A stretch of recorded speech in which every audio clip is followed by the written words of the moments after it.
A to Z পবিত্র কালামুল্লাহ শরীফকে মেনে চলা। যদি কোনো ব্যক্তি এভাবে চলতে পারে,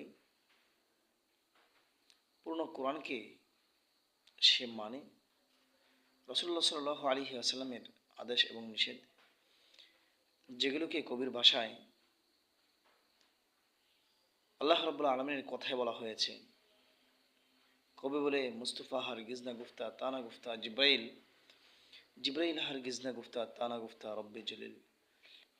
রাসূলুল্লাহ সাল্লাল্লাহু আলাইহি ওয়াসাল্লাম ততক্ষণ পর্যন্ত কোনো কথা বলতেন না যতক্ষণ পর্যন্ত আল্লাহ রাব্বুল আলামিনের পক্ষ থেকে কোনো বিষয়ের সিদ্ধান্ত এবং জিবরিল আমিন আলাইহিস সালাতু ওয়াস সালাম না আসতেন, ততক্ষণ পর্যন্ত তিনি কোনো কথা বলতেন না। সুতরাং বোঝা যায় কোরআন এবং হাদিস উভয়টাকে মেনে চলা অত্যন্ত জরুরি।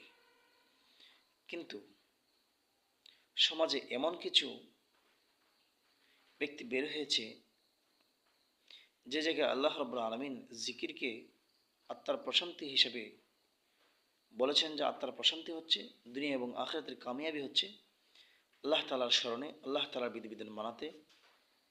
কিন্তু এমন কিছু দুষ্কৃতিকারী, ঈমান বিনষ্টকারী,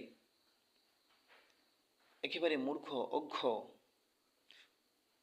তারা গানকে আত্মার খোরাক বলে ব্যাখ্যা দিয়ে থাকে এবং মানুষের মাঝে তা প্রচার করে থাকে, যে আল্লাহ রাব্বুল আলামিন হারাম করেছেন গানকে।